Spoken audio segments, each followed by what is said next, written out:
All right, welcome everyone to another episode of the News Stories and Food Service podcast. We've got an amazing host, again, co-host on the show today, Lauren and Monte from the US. And Roberto today is away, unfortunately, but I'll be, from the Canadian perspective, I'll be here as well. So let's just get into it. Monte, what are we talking about today?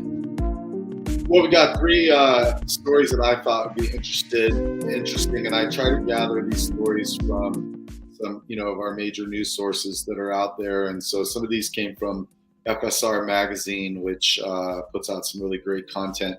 Firebird's wood-fired grill heats up, another growth chapter. So that's the first thing. The second one is 15 promising plant-based eats from the NRA show. And then lastly, Bar Louie kicks off a new $9.95 lunch and then calls for a midday office walkout for people to go leave their offices and go to their restaurants. I'm pumped about the plant-based one, just so you know. So you know. Well, you want to start with the plant-based one? No, let's go Firebirds because I think we can go Firebird, so I'm cool with that. No, let's do 15 promising, So I'm excited to hear Lauren's perspective on plant-based. Yes, she warms up her hands. Here we go. Yeah, I'm like, here we go. So many thoughts here, right? One of the things that you may not have noticed in that article is that all of those 15 foods were direct to consumer or consumer packaged goods. They were not necessarily designed for wholesale, which is not to say that plant-based substitutes don't exist in wholesale capacities. They're usually handled by a lot of different broadliners and indeed have their own kind of private label options in that regard. But what's really interesting is that when you're working in volume and you can push it through a broadliner and it's a wholesale product that goes direct to a restaurant's kitchen, you tend to see less preservatives in that product. You see also a lower sodium kind of by extension there count in those products, which also inherently makes them a little healthier when you're producing plant-based plates for your end consumer. CPG, consumer packaged goods, doesn't often have that opportunity. So it's going to be interesting to see what happens, to see how this appetite continues to evolve, because I think the pendulum swung really hard right in one direction. And so we saw a proliferation. Let's just take Impossible Burger as a really good example. And it's many competitors now. And we're seeing a little bit of a backlash more to center, because I think people are realizing that those direct-to-consumer products aren't always completely healthy in all of their different kind of, health profiles, let's say, like the vitamin content, the salt content, right? The stabilizers that are in it, its level of manufacture or how much it's manufactured actually has a negative connotation. I think that's becoming something that consumers are a little bit more aware of. So on the whole, my prediction for this category is it's not going away. It's here to stay. I think the consumer demand will continue to be there. The question I have is, what's the balance between the wholesale channel for it and the retail channel for it? Because I wonder if the retail channel can sustain all of this competition we're seeing on the shelf. I think that's so interesting, Lauren, that you say that, because I never thought of the retail side, but you're absolutely right. There's a million of them out there right now, and they're trying to get into the food service space. Now, I did interview Ethan Brown a couple of years ago from Beyond Meat, and he said that he went food service first and then he went retail. And if he could go back, he would go retail first and then come back into the food service space. So I'm interested to see also how all these different brands are coming into the food service space first as well, and not going into the retail space, to your point. Is like, how do they survive? But I do believe, I just did a talk on plant-based a couple of weeks ago. And what I said to a group of scientists and doctors was really simple, is that we really need cleaner decks of these products that are coming into the food service space. People are looking at them right now. There's this big thing of lab meat. Now that came out a couple of years ago, or maybe even a little longer. people are calling it lab meat. And we saw a lot of people resist at that time, and then it's come into it. But we have seen a resistance right now, or just people are more curious to the ingredients than anything right now. And I think there's an opportunity to continue, but they got to be cleaner decks. They got to be better for you food, not Mhm. just more science. And I think the category's got to move into other areas right now. I know seafood is a big one. I think Monte, you were talking a little bit around seafood, but I think we need to see more in the seafood space, in my mind. Just my take on it. Cool. Yeah, I think Lauren, you brought up an interesting thing. How does to have the preservatives necessary for a 3 to 5 day shelf life kind of a thing? If there's a need for that, so that people that are using this in the restaurant space are able to keep that product on hand and everything. It was interesting to me. You said no one's really pushing that first through the on-premise restaurant side, and that there was Notco, which was dairy and meat, non-dairy, non-meat focused, said that they had a relationship with Danny Meyer through his fast food company, his QSR company, Shake Shack, that they were using that in their custards and things like that, the non-dairy thing. I think that non-dairy is like the least, I think that's the most friendly version right now, obviously. And then I think because of Impossible Burgers and whatnot, I think that the meat category has done pretty well. Burger King did an Impossible Burger and things like that. So I think that those two categories have shown that they are scalable and that they can be something that the masses are interested in. My wife and I, we drink almond milk and other forms of dairy products whenever possible. We're not completely dairy free, but we try to go that route as much as possible, unless I'm eating ice cream or something. And I found that things like dairy aren't as necessarily as different aftertastes and things like that. I'm a little skeptical on shrimp product, things that are replacing seafood a little bit. And I thought it was interesting that the one company that's doing seafood was talking about that product still having the omegas, the omega-3s that are, there in salmon and other fish categories, and that they're getting that from the algae. I thought that was an interesting conversation. Chicken has popped up, as a category.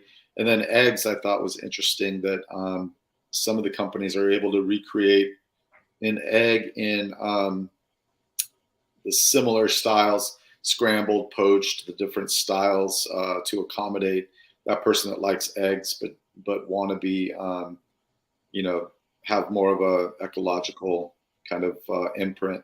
I did think it was interesting. They talked about inhumane treatment when it came to eggs, and I don't know where the lack of humanity is in taking eggs. It's not like they're slaughtering beef and things like that. So I thought it was interesting that an egg company was talking about inhuman not taking care of or hurting animals, because I don't really see that as a situation when it comes to eggs. You're just taking eggs that were laid. So Have you ever seen a commercial chicken farm? no. Is it pretty bad? So look, here's the thing. Like, this country really rolled into an industrialized version of agriculture and distribution after the Second World War, and we've never looked back. And so it doesn't surprise me that when we're talking about alternative plant-based proteins, a lot of these manufacturers are looking to replace center of plate proteins. That's the easiest thing to do, right? That's the biggest problem to tackle. But let's think about what they're doing. They're not giving you the protein in a raw form. It's branded an Impossible Burger because it's designed to mimic and replace a hamburger. I think one of the things we will see over the next 5 to 10 years is instead of using plant-based constructed foods as a one-for-one replacement, we will see entire menus, restaurants designed around plant-based that don't feel like they're a replacement. It feels like they're the star of the show. Let me just give you a really easy example. In a fine dining environment, you can hand a Michelin rated chef a block of tofu and they're going to go, no, I'll make my own tofu. And then they'll create an amazing dish for you that you don't even think about the fact that you're eating plant-based, right? But in the context of the millions of restaurants between US and Canada, where we're trying to put some vegan and alternative proteins on the menu, not just because of rising costs and environmental concerns, health concerns, et cetera. It's what customers want. The easiest play right now is just to do a substitution, right? You don't have to think too hard. Like when McDonald's launched their plant-based burger, they didn't roll out an entirely new grill for that. It was cooked on the same grill as their hamburgers. And I have friends that are staunchly vegan. And I said, do you guys understand operationally? It's on the same grill where a beef patty's right next to it. So caveat emptor, buyer beware. Like if you're that militant about your vegan, or your plant-based diet, like just be aware. The substitution game is where we're at right now. That's true at retail and at wholesale. I think we're going to evolve over time. We're not quite there yet, but when we're vetting brands that are, vegan friendly, let's just say, one of the things that I think differentiates these emerging brands that we're seeing who take that stance is they're designing plates around the protein that's an original protein. It's not a sub. Do you get what I'm saying? It's not right? Like, that salad can also be made with tofu crumbles. It's a salad designed to be plant-based, period. Yeah. I was talking with Jay backstage earlier, and so yes, my wife and I watch what we eat to some degree. We try to limit our dairy. She limits her pork and her gluten.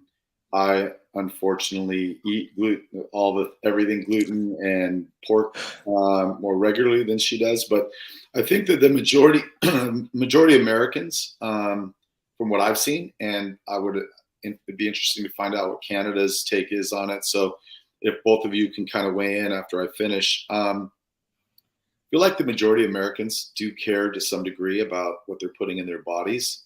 I don't think that a very high percentage have adopted a very severe, strict diet. And I think that you're going to see the percentage of restaurants that are successful that go all plant-based are going to be fairly consistent with the percentage of people that only eat that kind of food, because I think that the average person like myself that does care about health is still going to splurge and eat, bacon or dairy or something when they're out, because it's, especially in more upscale restaurants, because it's more fine dining and more of an experience. And so I think that where we tend to try to eat healthier options is more at home for the average American. And when we go out to eat, we don't want to deal with having to have our waiter, do things unless you have celiac or unless you have a very, very, very strict diet.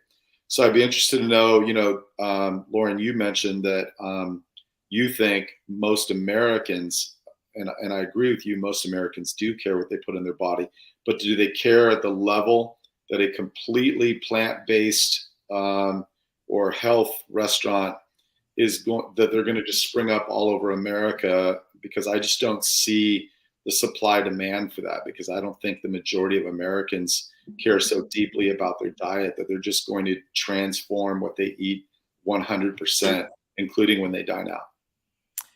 I think we're trending in that direction where vegan restaurants, when put in the right market, certainly are sustainable. I don't think they're going to proliferate like we see our favorite foods in the US proliferate, like burgers, pizza, donuts, coffee, right? But I think that as this sort of awareness grows for healthier options, I do think that they will see more of those restaurants that have a very strong plant-based ethos, and that becomes their purpose and their mission. I think the bigger picture here to think about is buyer behavior and consumer behavior.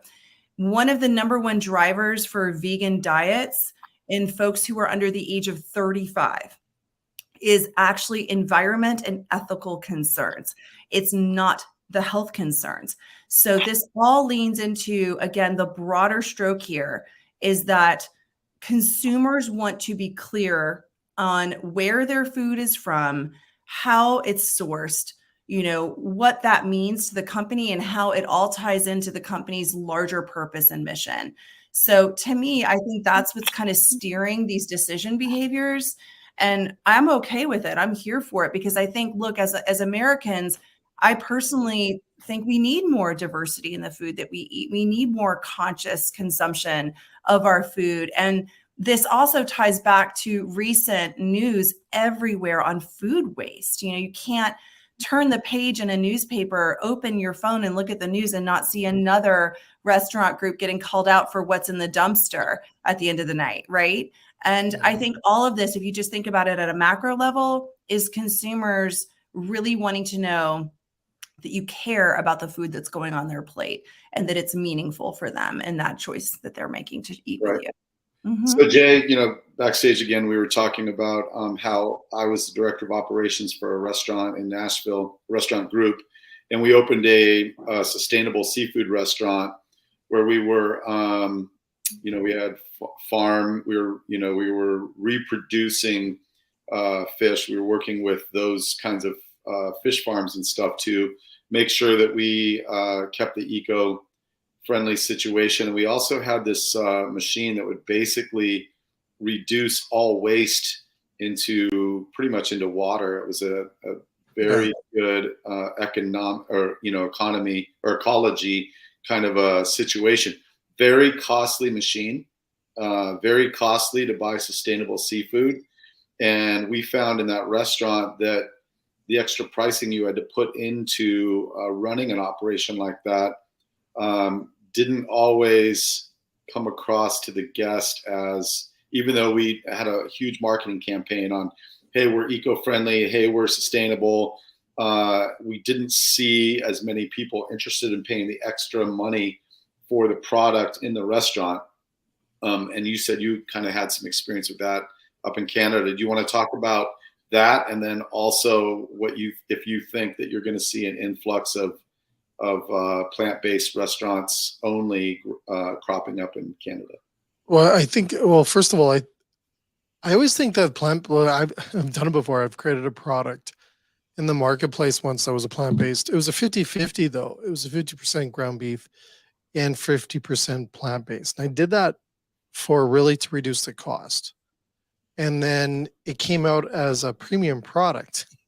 So it kind of went the other way. But I think if we can play a little bit more into also the price of these products, I think will become more important or more of a product that people will buy in menus. People are using it right now on the fact that around the sustainable practices, like Lauren was saying, the diversity, all these different things in it. I think we're playing on that, on the dollar price of what we're putting on the menu.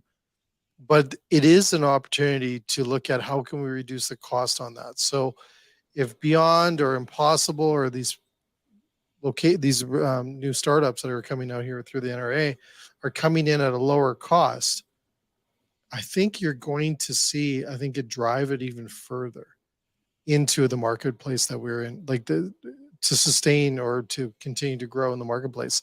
I think the first person to come out with a product that's plant-based, that has a great taste, great flavor, healthy, all those things that we're talking about, but has a reduced cost than beef, you will see a change. It can be done. That's the crazy part. It can be done. I've done it. It was 40% less cost of a regular beef burger. Tasted like a beef burger. All these different things. It was crazy. So I think if we can reduce the cost on it and get there, I think we're going to see this even, maybe speed up a lot faster. Now in Canada, I do believe we do have some franchises that are looking to go across Canada that are all plant-based, but they need to really, I personally think they need to look at not replacing the other, let's say one's a Burger Shack, not to replace the burger kind of model, um, but to open up a new model, open up a new world of cuisine and different plates and different dishes and stuff like that. That really is also in the speed of the QSR model, for speed and cost, but also open up something that we haven't seen before. And then come back with all those different key points like the sustainable practices, all the ethical practices, all these things I think that play into the marketing side of it as well. I think will be a big impact. But I do believe we're going to see more of them in Canada. Um, I think if we can play more in the plant based with different cultures, I think we'll also fuel it further. I'm seeing that just starting to go into different cultures that are a big part of the Canadian landscape. Um, but I think it's there. I think we have some things to work on. So I think also this is normal. This is no different than another, bringing in another component into our food world. That this is that we're probably still in the storming page of getting to where we need to get to. That this becomes part of our culture. That it's normal. Right now, I think we're still trying to figure it out, and that's why we're seeing all these different kind of franchises or these startups starting all these different things. I think this is normal. This is the beginning of something I think we're going to see to Lawrenceport stay and continue to grow. But I think this is the whole thing that people are figuring it out, and the chaos is right now until it all settles down. And I think it's going to take a little longer because it is such a big shift over. It's no different than when we started bringing in all some of these food trends. I remember when it came into the marketplace. Just I'll back up here a little into the marketplace on trends. I said it was a movement. I said, from a chef's perspective, the first time that we get to play with a new ingredient now that we can eat and taste and try, it's different, then let's see what we can do with it. And I think we're introducing something new, but we're still in the process of understanding it. It's going to take longer. I think we're kind of trying to navigate what's going to stick and what's not going to stay or leave. Um, and I think it's exciting. I always am excited about something that kind of checks off the boxes and all the things that we're looking for, but something new to play with as well. Yeah, I think the fact that there are 15 different companies at NRA really pushing this year, I think that certainly things are growing. It follows the normal trends of a trend. You've got the early adopters, that have a very small percentage, and then and then it becomes more of the masses jump in, and then you have the outliers in the backside that are fighting it and waiting till the last second. But I think that we will see some growth in that area. I think that it's not going to be as scalable as some people think, but I think that we are entering into more where it's getting a little bit past the early adopters, and we'll see more traction in the industry. I think you made a great point, Jay, that if you can reduce costs, we're in this process now of trying to reduce costs because of our current economy and supply chain issues and everything else. I think that will play heavily into providing some great product at a reasonable price, because yes, beef prices have gone through the roof, and that's certainly going to affect that for sure. The other thing I just want to on that one thing I also just want to mention on plant-based. This is for all the plant-based companies out here. I always say this with Beyond Meat didn't become Beyond Meat or Impossible to become Impossible because of their product first. It was the marketing first.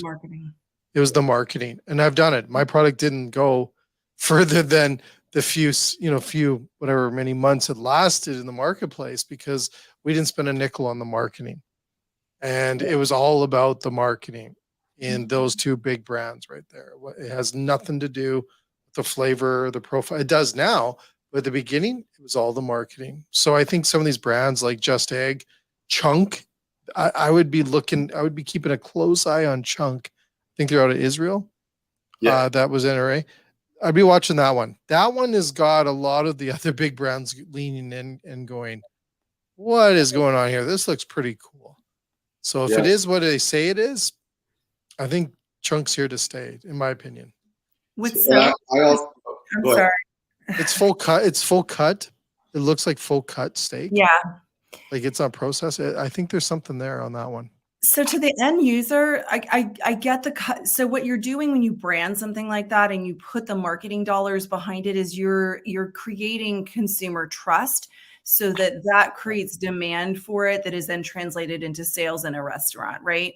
Which where I'm struggling is when we see brands that are early stage that are using branded product, like let's just use an Impossible Burger again as an example. You are baking into that product to the end consumer and to you as the intermediary and the food costs all of that marketing expense. I assure you that product is more expensive than a reasonable alternative you could get that is unbranded. And this is where I struggle. Why aren't you telling people that that's what you're serving, right? Like Yeah. tell them Yeah, it's an no, Impossible Burger. You're wasting absolutely. that marketing. That So is I brilliant. think this is another interesting sort of dichotomy we see because are we at this tipping point where consumers now understand what plant-based manufactured products are and how they substitute? Is there value in choosing the branded version versus the unbranded version for, let's just say, a restaurant operator? I'm not sure. I think I would submit to you that we're kind of right there on that tipping point where it might be plausible to switch to something else, especially if you are not leveraging that brand name as part of your promise to your customer. So Lauren, on that, I have to touch on this because I think you made me think about it though. That's brilliant, by the way. Is I think we're at a tipping point as well within the industry, plant-based or not, that brands are driving the growth now. That it's not the product, it's nothing else.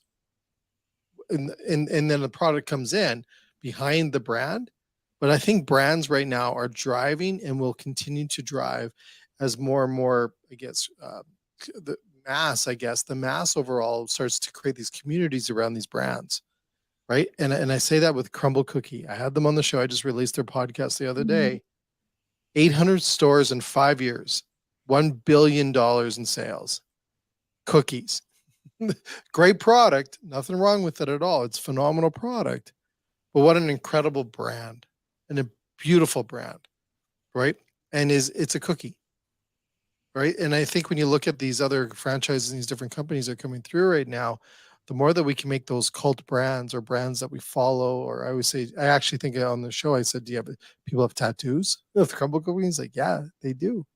Like, who's going to put that tattoo of your company or that on their arm? Like, is it that significant? I think we're shifting this way. And I don't know if it's this consumers driving this or we're just getting more craftier in the brand side or if it's both. But I think we're going to see more and more of this is you're coming in first because before in the past, it's always like, hey, what's your menu? What's your ingredients? What's your specialty? What's your unique item? All these different things that we looked at, what's going to create that amazing product and company. Now it's coming in here is like, okay, what's your brand? What's your brand story? What's your focus? What are you all about? And then we come in with this stuff behind it. I think you need to go. I think you need to go all in one way or the other. And I'm going to mention a point that Lauren made earlier and a point that you just made. I think that if you're going to use someone else's product, you need to create some synergy. You know, my coaching company, I have a business model of creating. It says, you know, it's create, connect, and collaborate. And so as I create content for people to use and, you know, add value, I'm also connecting with individuals, and then I'm looking for ways to collaborate. And when you can find synergistic relationships, both parties benefit. So if, to Lauren's point, if you're going to use an Impossible Burger, advertise it, it's Impossible Burger. If you're gonna use Jenny's ice cream, advertise it's Jenny's ice cream, and use that collaboration to gain a new audience and let Jenny's audience also come to you. And so I think that you either need to do that, or I think what a lot of upscale restaurants are going to do, to what Lauren said earlier, the chef would rather just create something on the fly that's really cool, whether it's, you know, a portobello mushroom grilled to, you know, to taste like a steak or whatever the situation is. I think that a lot of the higher end restaurants are going to want to have the chef's creativity to make something very special for that one individual, which adds value to the experience because the person feels catered to, where the chef specifically made something for me. And I think you're going to see more of that in the higher price restaurants and the more upscale chef-driven restaurants. But to your point, if you're going to use someone else's product, you got to look for ways of synergy to create brand awareness to both brands. I think, Jay, you said something that just made the light bulb go off. And I don't know if you intended this as a segue into Firebirds, but here's what I want to say. I think where we're headed is customers develop an affinity and a trust for the brand, just like they have it for Yeti and Nike, right? Like we're starting to see restaurant brands become a little bit more ubiquitous in their connection to consumers, which is why I cannot scream this enough. Get clear and sharpen your purpose and your mission about your brand. Everything that you do to deliver that brand promise, it doesn't matter what the channel is, as long as you stick to that purpose and that mission, that promise that you're giving to consumers. If it's pickup, to go, family meals, catering, build your own, what you have a market in the store. It actually doesn't matter. What connects and resonates with consumers is what you are. And I think this is a massive shift in thinking for the restaurant industry. We're a little late to this party, and I don't think it's our fault. It's just how consumer behavior has worked. And COVID fast forwarded us probably a decade in this respect. So if you want to really get it right, plant is great, but just make sure you're using that plant-based product in a way that it resonates with your purpose and mission. Don't just throw it on the menu to check the box. Make it make sense to a consumer. And I think everything will be fine for you, right? Yeah.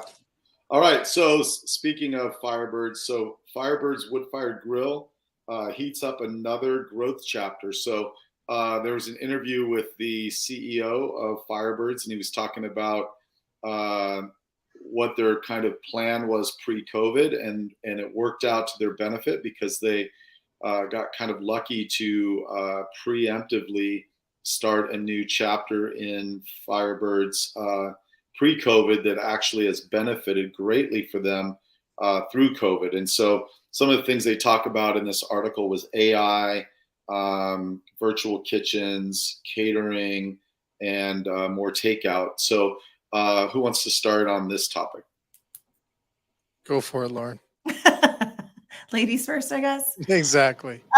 Yeah. So I will beat a little bit of my own drum here. I really genuinely believe that is where we need to meet customers, and our consumers want to be advocates and aligned with our brands outside of just that four-wall experience. And I think for restaurants that are part of a larger syndicate, whether it's franchised or company-owned stores, replicated formats are important, right? Like getting that right flow, getting those iterations on them that are acceptable for layout, design, the FF&E, the whole package is very important. And it's hard. It's hard. It's a very difficult thing to accommodate some of these would seem like very easy bolt-ons to a normal restaurant or an independent restaurant, like a pickup window, actually has a lot more hurdles in a larger chain restaurant, right? And so I applaud them for being a little bit ahead of the curve and thinking through like, okay, how many different alternate executions can we work with? How many times can we iterate this floor plan to get it right and further differentiate ourselves from our competitors? I think they're in a fairly crowded space, and that's one of the reasons you would innovate like that. But lucky for them, right? It's also meeting consumers where this demand is headed, where sometimes you want it to go and you want it walked up to your car at a pickup window. Sometimes you want it for a family meal. Sometimes you just want to go in for lunch with your coworkers, right? And so I think that this is a larger trend. Look, when I was a franchisee in the chicken salad chick system, we had one of the largest catering operations in the entire system, including 3 off-premise non-traditional locations that we had to feed out of one of our stores because commissary units were not permitted.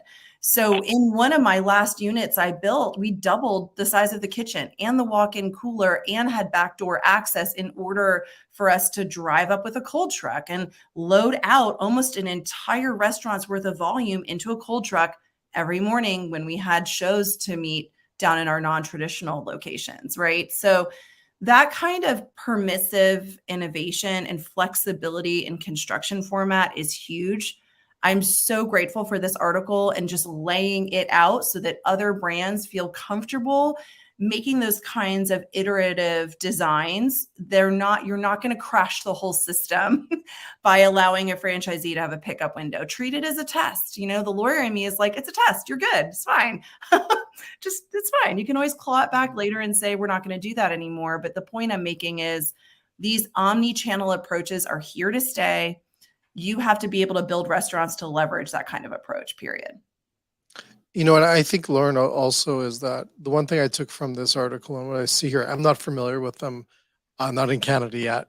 And come on up, is that the one thing I like the fact that I was going through this is what I'm taking from it is they love to play. So they're playing enormously in this space. They're trying everything, it seems. And I love that. And I think a lot of restaurants don't play enough to test and to try things like a walk up. I know there's actually our franchise in Canada here. They just announced it. And it's a fast casual sit down place that is opening up their first walk up window kind of thing. And I thought it was kind of neat that you mentioned that. But I think more and more restaurants need to play and to experiment with different things and to take it as a key learning if it doesn't work or if there's success. I think a lot of restaurants lock in and this is our model. We're not moving out. We're not going to try this or that, or we're not going to try. They were talking about QR codes. I don't know if they were introducing QR codes or the paperless menu or the pay at the table and all these different apps that are out now before COVID. But I think I see someone. I think the success of them is that they're continuing to brainstorm and to innovate and to try new angles of generating a different customer experience and also building out their brand through those channels. So I think it's awesome to read this kind of stuff and to see what they're doing and the diversity of different things they're trying. I think it's crazy cool. And it's just I don't know I don't know much more about them, but it seems to be a very interesting restaurant that will continue to grow because of their innovation.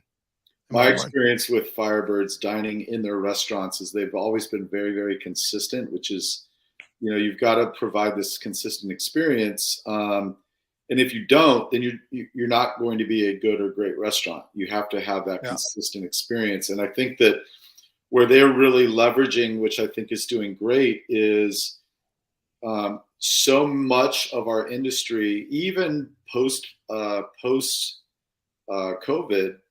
have not put the energy and time into making sure that the takeout experience is as great as the in-house dining experience. And what I mean by that is this was like out of necessity, we're going to have to do takeout during COVID. And so that's what everyone did. But you're still, every time you hand someone a bag, you're either delivering on the promise that you've given the customer from previous experiences, or you're not. And I feel like we kind of phoned it in overall in the industry during COVID when we're like, okay, we have to do this to survive, but we didn't put the necessary steps and AI in place to do that.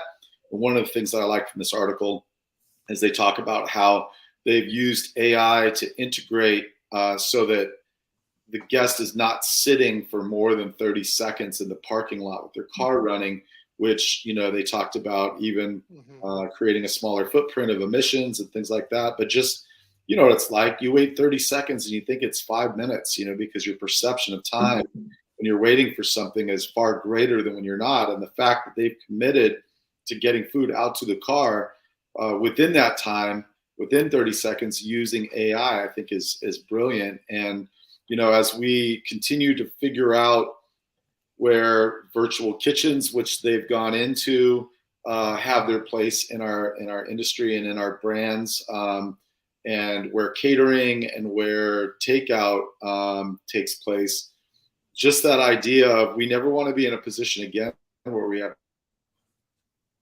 this massive restaurant, we can seat all these people in a situation like COVID where we're not allowed to seat them. And so I think that this is a proactive approach to ensure that restaurants never suffer again if we ever experience anything like this. But I applaud Firebirds for making sure that whether it's a virtual brand or catering or takeout, is as seamless and as successful as the guest experience, because you're still promising the Firebird's promise, whether it's takeout, catering, virtual, ghost kitchens or whatever they're doing. You still have a promise to that guest, and your brand has that promise, and you can't execute it on 2/3 of your model.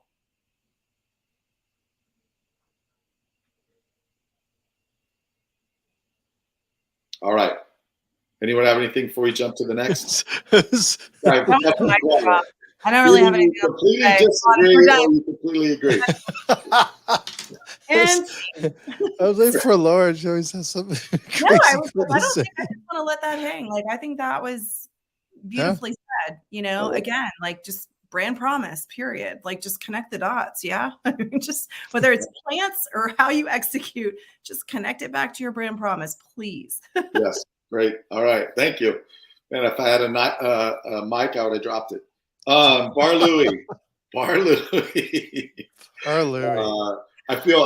appreciate that you guys said that, because I value your contribution to our discussion for sure, as experts. Bar Louie kicks off new $9.95 lunch menu, and what they're doing as a kind of a way to launch that is they're asking people to walk out of their businesses at lunchtime, and they're calling it a walkout, almost like it's a demonstration, and coming in to the restaurant for a $9.95 lunch experience. So you guys, who wants to start with that conversation?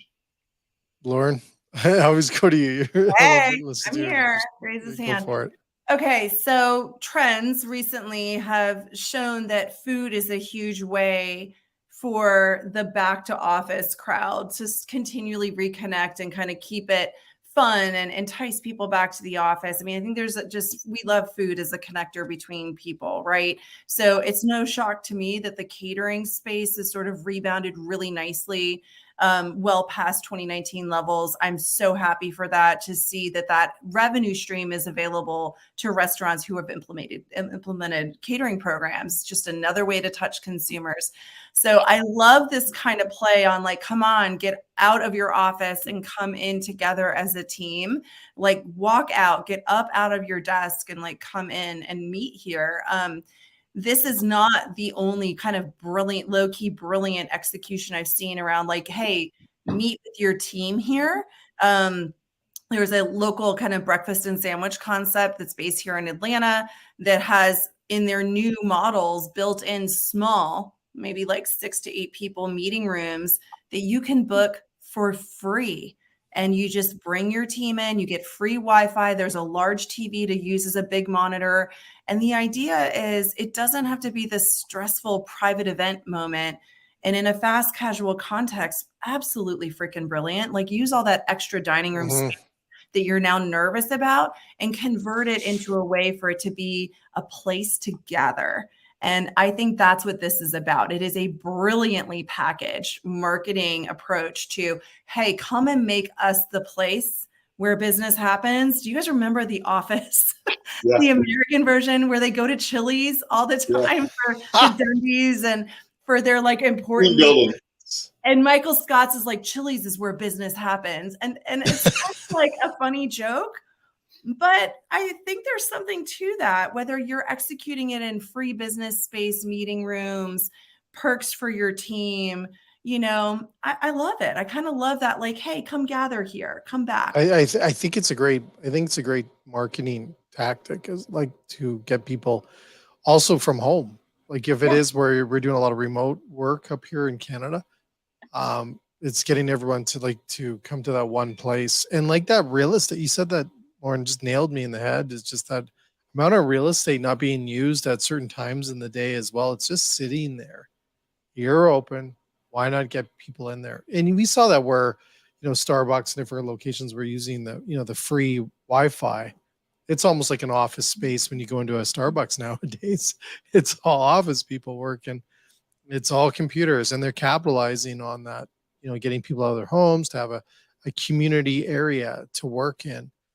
Um, and obviously it's not dead at those times that other places are not leveraging that. And I think that needs to be um, the same thing when you look at this. This is a great idea. I think it generates that movement, it generates excitement, and it disrupts that, you know, that workplace a little bit of having fun again and drawing people back into those areas. And I think it's brilliant. I when I read it, I was like, this is brilliant. And Yeah, I I don't think think I I think it don't could be think this bigger. I hope the industry though takes it on. Like I could see it bigger than just Bar Louie's. I think it should be overall a movement that we all get out. I think this works for certain, obviously, some locations and some not. But the thing that I like that they mentioned in the article, so Bar Louie has always had a really great happy hour, right? And so if you think about what that looks like, the majority of the Bar Louie's that I've visited have been uh, fixated more in a more business area of town. And so people, before they get in their car to get into traffic, will jump into Bar Louie, have a happy hour, and spend an hour there while the traffic dies down before they get in their car and they leave. And so they're really appeasing to the same demographic that's made them successful with happy hour by having those same business people come in at lunchtime. And to the point made earlier, I think that you've got, when you're looking for ways to increase sales, it's not always about how do I get a higher check average, or how do I get more bodies in on a Friday, Saturday night. You really have to look at what are your low nights of restaurant business, and then if you're open for lunch, what does that look like? Because I think a lot of people open lunch thinking, that I've got to just make whatever I can make, and sometimes that doesn't serve them best. Some restaurants shouldn't be open at lunch, depending on the location. But if you are going to be open for lunch, you really need to capitalize on that and fill that space. And I think that two things: one, by really making it's almost like they're starting a revolution the way they branded this. Yeah. It's like, hey, we're having a walkout. Everybody leave their building. And who doesn't want to be part of a great revolution, of change? And so I think that's really cool. And I think that when you compete in the space against QSRs that have a lower price point, offering a $9.95 item, you may not see the dollars trickling down to the bottom line, but you are increasing some dollars generated to offset your prep people and different things that you have to have anyway. And if you can look to maximize that, I think it's great, because I think too many people focus on what's my cost percentage. They think about, well, my food cost on lunchtime is 5% higher than it is for dinner, and I'm not getting the liquor cost associated, which is typically lower, so I'm just not going to do lunch. But the reality is sometimes just driving that extra traffic can help offset some of that. And what you really want to do as an operator is you want to drive top line sales, because I don't know about you guys, but I've never gone to the bank with a deposit from my restaurant and said, hey, I'd like to deposit 15%, right? It's all about dollars. And I think that our industry has focused too much on percentages and not about actual dollars hitting the bottom line. I'd rather run a higher percentage point and put an extra $500K at the bottom line, and so looking for ways to drive revenue and top line during slower meal periods, I think is great. I think it's brilliant. I think it can be a movement bigger than maybe they are. It can be all across the country and into Canada as well. Great idea. What do you think about the pricing? Do you think that a $9.95 sandwich is kind of yeah, I think it drives people's interest. Like I don't think, like, I think the pricing is like, I think the price, I don't know if the price is going to pull people in as much as maybe they think it is. Maybe it will. I'm not sure. I think I just have to reevaluate the price points on it, because it's just, I think the movement's exciting. I want to go out there and join the community, everything else. You can do it for under $10. I think they're really targeting the same audience, that anyone that goes out for happy hour obviously is going to be looking for value add. Yeah. And they're business people, right? Typically, if you're in that kind of environment that has a really popular happy hour. And so I think that what they're doing is just trying to drive, what if that person came in for lunch and then later on came in and had that? And I think that it fits their brand of, value based on pricing model that they've definitely gone after in the happy hour space. Well, I think happy hour needed a little refresher anyways, right? Yeah. I think to Monty's point, you want to induce that first trial and really create that loyalty of experience. And so there's a couple reasons you price it just under $10, is that's a pretty critical price point for many people for a lunch ticket, right? I'm assuming here they've trained the staff on cross and upselling, right? So you get to the table and it's like, what will you be drinking with that? Would you like to add a side? Would you like a dessert?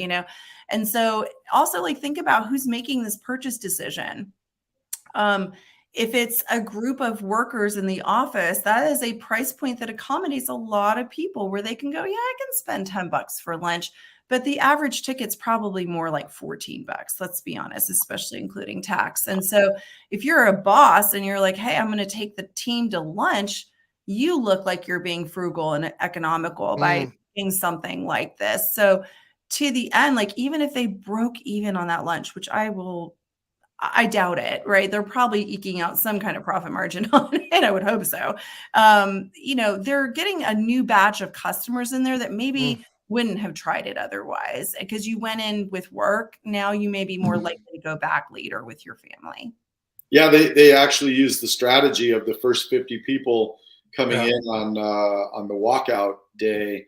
We're going to get a free $9.95 sandwich. Remember that? And so the idea behind that is, I'm working with a client that uses the marketing strategy of providing some free lunches to, let's say, the assistant at a business office, and that assistant is the one that books the catering, for the business meetings and things like that. So I think it's brilliant to try to create that kind of awareness. And hey, even giving the first 50 people something for free will come back as long as the ROI on that is that they keep returning. Oh, 100%. I love that trick. I love the boomerang marketing too. So they wrap the meal, server goes over and goes, thank you so much for coming in and supporting our restaurant today. I'd really love to give you guys this comeback coupon, insert better name here, because I'm not the marketing person, right? But, it incentivizes them to come back. You guys were such great customers. We'd love to see you come back. Come on in, bring your kids. Did you know kids eat free on Tuesday? Those types of really subtle hints that you've now been brought into the tribe. Like, hey, we want to see you come back. And that is a training moment that I think a lot of restaurants miss, is even if you are a limited service concept, that closing table touch is so important, because that's when you say, let me grab that plate for you. How was your meal? What could we have done better? Hey, when you come in next time, how about can I give you a coupon so you can bring your friend for free? Like gold mine. We had special coupons just printed for that exact interaction. Yeah, we used to. Companies that have popped on the scene that I don't know if I can name drop. Can I name drop? Sure. Well, we've name dropped a lot all day, so it's okay. Oh, okay. Well, have I? Okay. Ovation is, one of spot on. There's some companies out there that are using the coupon or the discount to drive feedback, which they then in turn use to better their organization. But they also use, they now have a marketing opportunity with that contact to be able to market future things to them. And to Lauren's point, if you're not doing those things, consistently when you're giving away or lessening the cost of something, then you really, done a disservice to your own business. This is the marketing and ops marriage, right? Like this is a brilliant marketing play. But the way I see this really coming into fruition is you train on an ops level how to execute that with the table touches and all the other things. And I have no back knowledge on what they are doing with this particular event at Bar Louie, but great marketing tactics like this need that partnership with operations to make sure that the teams are executing properly. That's where the magic And happens. that's usually, yeah, because that usually I've seen that before. That's similar kind of ideas here, but they don't execute out on the performance in the table, like that maintenance, everything else.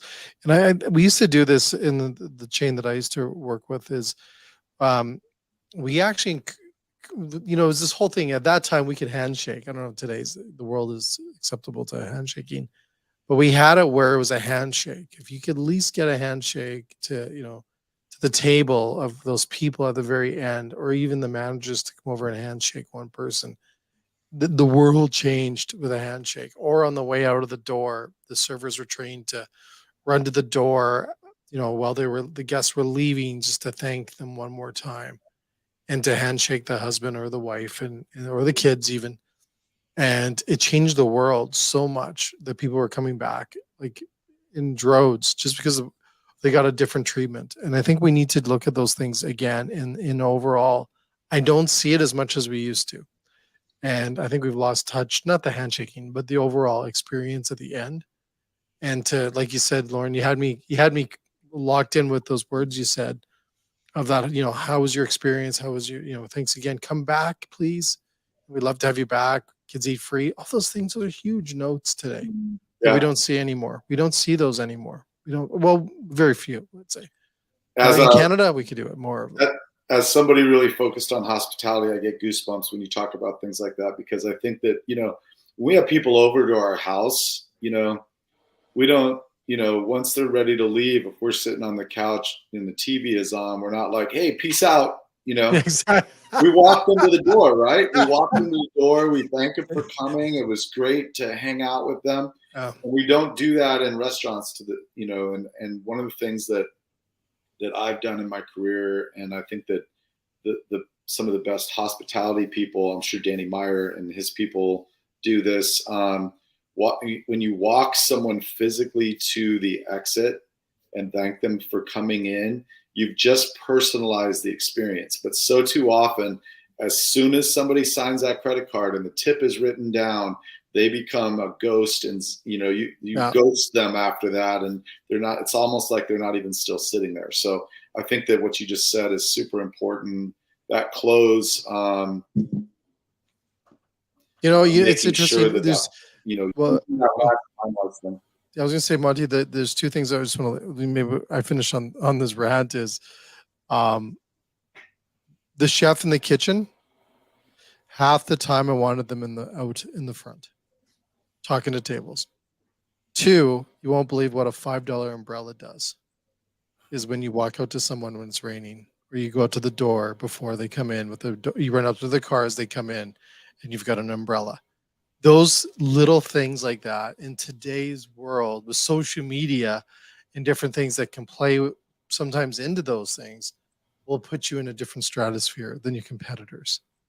$5 umbrella will change people's worlds. I could not agree with you more. And I want to just layer this nugget on top of it.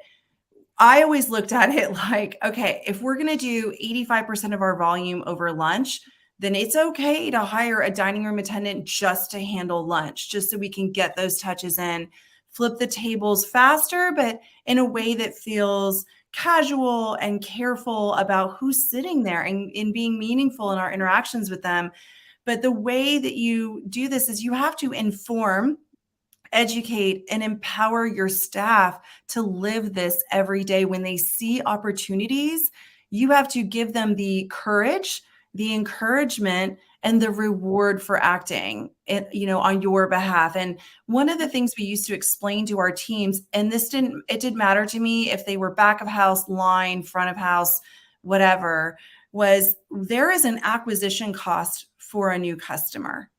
And let's just assume it's $10 a person. If you lose us a customer, I'm going to have to pay 10 times that to try and get them in the door. So number one, protect who are our loyal fans. And two, make a loyal and raving fan out of anyone who comes in here, because we paid some cost to get them in the door, whether it's marketing, PR, coupons, whatever. Use that as an opportunity to wow and delight them. Like, your mission is to make sure they get on our loyalty app and they come back again. That is your like raison d'etre, like go out there and do it, right? And we used to spontaneously reward for this kind of behavior. And I'll give you just one really quick example. There was, I was actually managing one of our restaurants. We had a weird like gap, and I was a certified manager. So I actually went in and covered one of the restaurants that I owned. And I was in kind of closing down in the kitchen, and I heard the front door beep, and we were already locked down. And I saw an employee running out to a car. And this very pregnant woman got out of the car, and she just had the look, like the crestfallen look, like, oh God, you're closed. And I was like, nope, hold up. So I saw the employee, they're having this interaction. She's probably telling her we're closed. And I'm like, wait. And we just pulled a couple pounds of chicken salad out of our cooler, and I walked them out and I handed them to her. I was just like, we're closed. I'm sorry, our restaurants are, our POS is closed down, so I can't sell you these, but I am happy to give them to you. Do you know she went on social media that night and wrote a very tearful and emotional post that like every mom in 3 counties saw? It went practically viral. But that's just the thing. And I really gave that employee a huge high five. She actually said, let me see what I can do. And before she even had a chance to solve it, I was like running out the door with free food. So those are the kinds of joyful moments that we want to create in our restaurants, no matter what the format. And when those opportunities arrive, train your team to lean into them and reward them for it, right? Why not? Why not? Yeah, I think training, acknowledgement, reward is super important. A tactic that I've added to that is when we're hiring, I'm involved with every interview process, whether I'm the first or last interview.